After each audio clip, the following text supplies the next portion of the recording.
Hi. ரொம்ப நாள் கழிச்சு வந்திருக்கும் போல. சாரி, ரொம்ப நாள் இல்ல, ரொம்ப மாசம் இல்ல. அப்படியே போயிட்டு இருக்கு, தள்ளி தள்ளி தள்ளி தள்ளி தள்ளி. ஸோ ரெகுலரா வீடியோ போட நானும் ட்ரை பண்றேன். ஓகேவா? ஸோ இன்னைக்கான டாபிக் பாத்தீங்கன்னா, மூவி ஏன் பார்க்கணும், அது பார்க்கறதுனால நமக்கு என்ன கிடைக்குது, ஸோ அதை பத்தி தான் இன்னைக்கு டாபிக். சரிங்களா? மூவி பார்க்கறது ஜஸ்ட் ஒரு என்டர்டைன்மெண்ட்டான ஒரு விஷயம் மட்டும் பார்க்காதீங்க, அது கிடையாது. ஸோ அந்த மூவி பார்க்கறது மூலியமா நமக்கு நிறைய விஷயம் லேர்ன் பண்ணிக்கிறோம். அது என்னன்னு சொல்லிட்டு இந்த வீடியோல டீட்டெயிலா பார்ப்போம். வாங்க வீடியோக்குள்ள போலாம். ஏன் பார்க்கணும் அப்படின்ற காரணம் என்னன்னு பாத்தீங்கன்னா, 10th 11th 12th கூட நம்ம எல்லாம் ஜாலியா இருப்போம். ஸ்கூல்ல கிளாஸ்ல நம்ம தான் ரொம்ப ஜாலியா கலாச்சிட்டு ஃபன் பண்ணிட்டு சுத்திட்டு இருப்போம். அந்த ஸ்கூல் ஆஃப்டர் பாத்தீங்கன்னா காலேஜ் போற இடத்துல காலேஜ் சர்க்கிளோ இல்ல அந்த காலேஜ் சரௌண்டிங்ல இருக்க பீப்புளோ இல்ல காலேஜ் பசங்க ஃப்ரெண்ட்ஸ்ன்னு சொல்லலாம். ஸோ சிலருக்கு செட் ஆவாங்க, சிலருக்கு செட் ஆக மாட்டாங்க. அந்த செட் ஆகாம போற இடத்துல தான் அவனோட லைஃப் வந்து கொஞ்சம் சேஞ்ச் ஆகும். என்ன சேஞ்ச் ஆகும்னா, இங்க நல்லா பேசிட்டு சிரிச்சுட்டு இருந்த பையன் ஸ்கூல்ல காலேஜ்ல ஃபுல்லா சைலண்ட் ஆயிடுவான். ஸோ அந்த மாதிரி டைம்ல தான் வேவா நான் அவனுக்கு சொல்லுவேன், மூவி பாருங்க. நம்ம எல்லாம் நிறைய பேர் பாத்தீங்கன்னா பீப்புள் கூட அவ்வளவு அட்டாச் ஆக மாட்டோம், கம்யூனிகேட் பண்ணிக்க மாட்டோம், ரொம்ப பிரைவசியாவே இருக்கும். ஸோ அந்த மாதிரி பர்சன்லாம் இன்ட்ரோவர்ட்னு சொல்லுவோம்ல.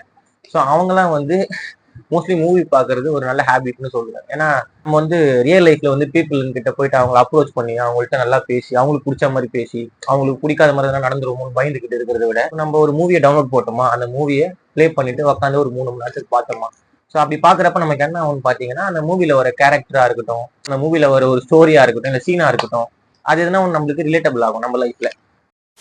நீங்க வந்து ரியல் லைஃப்ல எந்த விஷயத்துக்குமே எக்ஸைட்மெண்ட் ஆக மாட்டீங்க. ஏன்னா நான் எல்லாமே பார்த்துட்டேன் ப்ரோ, ஆல்ரெடி நான் நிறைய ஸ்டோரி வாங்கிட்டேன் அப்படின்னு சொல்லிட்டு இருந்தீங்கன்னா, அவன் இன்னும் திருந்தல மாமா. உங்களுக்கு அந்த மூவி வந்து நிறைய எக்ஸைட்மெண்ட்டை கொடுக்கும், அது ப்ரொவைட் பண்ணும். நமக்கு தெரியாமலே நம்ம ஐயோ அடுத்து என்ன ஆக போகுது, இவன் என்ன பண்ண போறாங்க, இவங்க என்ன செய்ய போறாங்க அப்படின்னு சொல்லிட்டு நம்ம அந்த ஸ்டோரியில அவ்வளவு இன்வால்வ் ஆயிடுவோம். உங்களுக்கு வந்து ரொம்ப ஸ்பேஸ் வந்து உங்க ரியல் லைஃப்ல வந்து பீப்புள் இன்டராக்ட் பண்ண கம்மியா இருக்கு, நான் ரெஸ்ட்ரிக்டட் பிளேஸ்ல இருந்துட்டு இருக்கேன், அதாவது சில பேரண்ட்ஸ் எல்லாம் விட மாட்டாங்க, வெளியே விட மாட்டாங்க. அப்படி இல்லைன்னா நமக்கே வந்து வெளியே போயிட்டு பசங்களோட இல்ல பீப்புளோட போயிட்டு பேசி பழகிறதுக்கு கஷ்டமா இருக்கும். ஸோ அந்த மாதிரி இருக்க பீப்புள்லாம் மூவிஸ் பாக்குறப்ப நீங்க பீப்புளோட மைண்டை ஸ்டடி பண்ணிக்கலாம். ஸோ அது ஒரு லேர்னிங் நான் மூவி பாக்குறது. இங்கிலீஷ்ல ஒரு கோட்ஸ் இருக்கு, good film make better life something. இதை நான் தப்பா சொல்றேன் போல, ஆனா இதுதான் அது. என்னன்னா, நல்ல படம் வந்து நம்ம வாழ்க்கையை கொஞ்சம் மேம்படுத்துமா, அப்படி அந்த மாதிரி வரும். நம்ம எல்லாருமே சின்ன வயசுல மூவி பார்க்க ஸ்டார்ட் பண்ணியிருப்போம். அப்போ நம்ம என்ன நினைப்போம், அந்த மூவில வர ஹீரோவை தான் நம்மளாம் நினைச்சுப்போம். அப்படின்னு நான் நினைச்சுப்போம், நீங்க நினைச்சுக்கிறீங்களா தெரியல. மேபி மெஜாரிட்டி எல்லாருமே அப்படிதான் திங்க் பண்ணிருப்போம்ல. இப்போ ஒரு விஜய் படம் பார்க்கறதுனா அதுல விஜயா இருக்குன்னு நினைப்போமா, இல்ல வில்லனா இருக்குன்னு நினைப்போம். நம்ம விஜயா தான் இருக்கணும் அப்படின்னு நினைப்போம்ல. அங்கதான் ஸ்டார்ட் ஆகுது. நமக்கு தெரியாமலே நம்ம மைண்ட் வந்து சப்கான்சியஸா நிறைய ஃபீட் பண்ணி விடுது. ஆமா. சோ ஹீரோ என்ன பண்ணுவாரு, நல்லவரா இருப்பாரு, நல்லது மட்டும் பண்ணுவாரு, தப்பு என்ன நடந்தா தட்டி கேட்பாரு. இதுதான் நம்மளுக்கு ஒரு மூவி வந்து ஃபீட் பண்றது நமக்கு தெரியாம.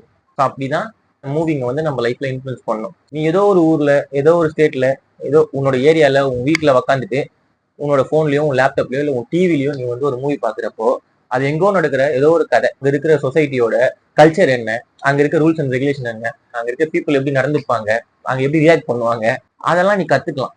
கத்துக்கலாமே, அதெல்லாம் நீ தெரிஞ்சுக்கலாம் இங்க உட்காந்துட்டு உங்க வீட்டுல இருந்துட்டு. அந்த கதையில வர கேரக்டர்ஸ் எல்லாம் என்னென்ன பண்ண போதுன்னு நம்ம பயந்துட்டு இருப்போம். ஸ்டார்டிங்ல அந்த கேரக்டர் என்ன பண்ணணும் நமக்கு தெரியாது, ஆனா பாதி படம் போன பிறகு அந்த கேரக்டர் இதுதான் பண்ணு சொல்லிட்டு ப்ரிடிக்ட் பண்ணுவோம். அதை வர கேரக்டர் நம்ம ஸ்டடி பண்ணிட்டு இருப்போம், இவங்க தானே பண்ண போறான், இவங்க இதுதான் செய்ய போறான், இவங்க இதைதான் பண்ண போறாங்க அப்படின்னு சொல்லிட்டு. பீப்புளோட மைண்டை ஸ்டடி பண்ணணும்னா மூவி பாருங்க. தெரப்பி போறது எக்ஸ்பென்சிவ்னு சொல்லுவாங்கல்ல, அதுக்கு பதில் மூவி பாருங்க. சரிங்களா? லவ் பண்ணுங்க சார், லைஃப் நல்லா இருக்குன்ற மாதிரி மூவி பாருங்க சார், லைஃப் நல்லா இருக்கும். மூவி பாருங்க, லைஃப் நல்லா இருக்கும். பாரா தம்பி சொன்னதை கேட்டீங்களே, மூவி பாருங்க, லைஃப் நல்லா இருக்கும். கரெக்டா இந்த வீடியோ பேசிருக்குன்னு தெரியல, கச்சா முச்சான்னு பேசிருக்குன்னு நினைக்கிறேன். அது முடிஞ்ச அளவு எடிட் பண்ணி கரெக்டா மர்ச் பண்ணி போடுறேன்.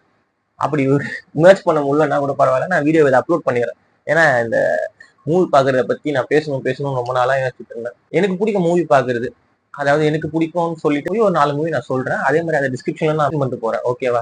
வேணுன்றவங்க போய் பாருங்க. அதுல வந்து பாத்தீங்கன்னா ஃபர்ஸ்ட் கேப்பரானம்னு ஒரு மூவி, அது வந்து ஹைலைட் பண்ணலாம் விரும்பல. செகண்ட் ஒன் பாத்தீங்கன்னா கேரமல்னு ஒரு மூவி, அது வந்து விமன்ஸை போர்ட்ரைட் பண்ணி எடுத்திருப்பாங்க. அதுல அவங்க ஃபேஸ் பண்ற விஷயங்கள்லாம் காட்டியிருப்பாங்க. தேர்ட் ஒன் பாத்தீங்கன்னா சூப்பர் டிலக்ஸ், உங்களுக்கே தெரியும், அது தமிழ்ல விஜய் சேதுபதி நடிச்சிருப்பாரு, அந்த படம் பாருங்க. ஃபோர்த் ஒன் பாத்தீங்கன்னா கிரேவ் ஆஃப் தி ஃபயர்ஃபிளைஸ். ஸோ இந்த படம்லாம் நீங்க பாத்தீங்கன்னா கண்ணுல தார தாரையா தண்ணி வந்துடும். ஆமா, இந்த 4 மூவி வந்து எனக்கு ரொம்ப பிடிக்கும். இன்னும் நிறைய பிடிக்கும், சடனா ஞாபகம் வந்தது இதுதான். இன்னும் சொல்லிட்டே போவோம், அதனால வேண்டாம். முக்கியமான 4 மூவியில் நீங்க எது ட்ரை பண்றீங்களோ இல்லையோ, கேப்ரானும் பாருங்க. லாஸ்டா சொன்னல ஒரு animation movie grave of the fireflies சொல்லிட்டு, அதை பாருங்க. Okay bye. அதே மாதிரி உங்களுக்கு என்ன தெரிஞ்ச மூவி இல்ல உங்களுக்கு பிடிச்ச மூவி என்ன இருந்தா கமெண்ட்ல போடுங்க. எவனும் போட மாட்டேன்னு நினைக்கிறேன். போட்டீங்கன்னா நான் போய் அதை பாக்குறேன். ஓகே, பாய்.